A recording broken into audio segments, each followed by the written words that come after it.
France is burning right now. Across the country, massive protests have brought transportation to a standstill, with 200,000 demonstrators demanding President Macron's resignation. Today, we'll examine the current crisis unfolding in France.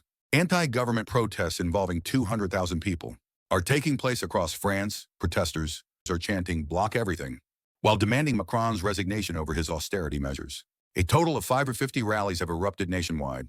These demonstrations turned violent from the start, with protesters building barricades using burning garbage, bins and tractors blocking roads and school entrances. They've thrown bricks at police officers, while labor unions have joined strikes, disrupting train services. Originally planned as peaceful boycotts, the movement became radicalized when extremist groups joined in.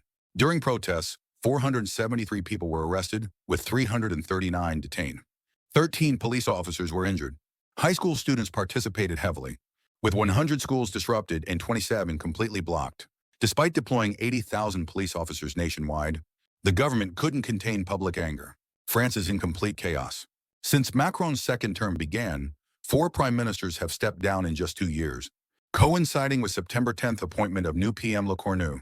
The reason is shocking money.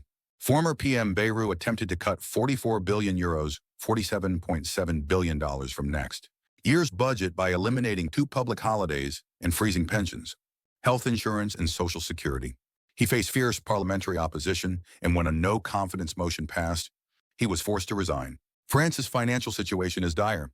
According to EU data, France's national debt stands at €3.3 trillion, 3.6 trillion, that's 114% of GDP, making France the EU's third highest debtor nation behind Greece and Italy.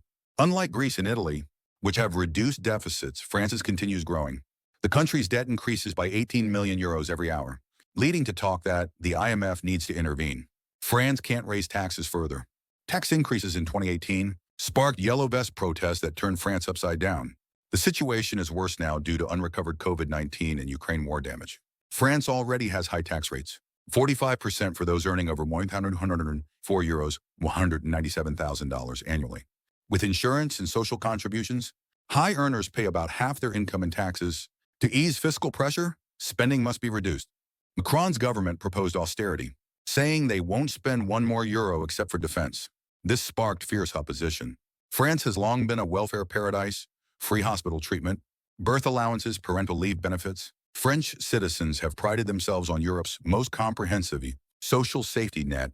The cost is enormous: 31.3% of GDP goes to welfare, versus the EU average of 26.8%. France ranks first in Europe. After COVID-19 fiscal deficit snowballed, the government must cut spending, targeting welfare budgets, pensions, healthcare, social security, essentially touching French society's heart. Public backlash erupted. People worked entire lives only to see retirement ages pushed back and benefits reduced while taxes rose. It's a structural problem the social security system can't solve by belt-tightening alone. In 2018, Yellow Vest protests erupted over fuel tax increases. When gasoline prices soared, working-class people cried, "We can no longer live," paralyzing France for months. But the current situation is completely different. Yellow Vests started from a single issue: living costs and taxes. Today's protests involve complex crises: national debt, austerity policies, and political distrust. In 2018, Macron extinguished the fire by withdrawing tax policies. This time, the core issue is structural national debt that cannot be withdrawn, leaving virtually no compromise room. While Yellow Vest protests eventually weakened, current protests are serious enough that government collapse is openly discussed. Experts say if 2018's Yellow Vests were a fire, 2025's protests are a volcanic eruption. This could shake France's entire political system.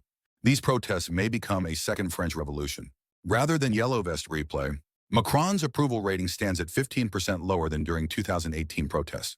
Current protests aren't just street movements. They're becoming a watershed moment for the political landscape. While Macron's term continues, he's entered lame duck status, having lost significant power. The biggest crisis: public distrust. Regardless of proposed policies, people no longer trust the government. Even with new prime ministers and cabinets, distrust won't easily disappear. Political circles are calculating next power structures. If Macron steps down, France's direction could change completely. Depending on who leads, if the center collapses and power shifts to left-right extremes, political instability will increase. Economic prospects are grim. Continued austerity and protests will drive away foreign investors. If French bond yields fluctuate, the astronomical debt burden becomes unmanageable. If credit agencies lower France's rating, crisis could accelerate. Worst-case IMF intervention becomes reality. Since France's collapse would shake all Europe, Germany or the European Central Bank might intervene. Two possible outcomes exist: government concessions through opposition negotiations or public anger, becoming a political tsunami. Current sentiment suggests the latter is increasingly likely. Experts believe the situation could fundamentally transform France's political-economic model for decades, going beyond simple social conflict.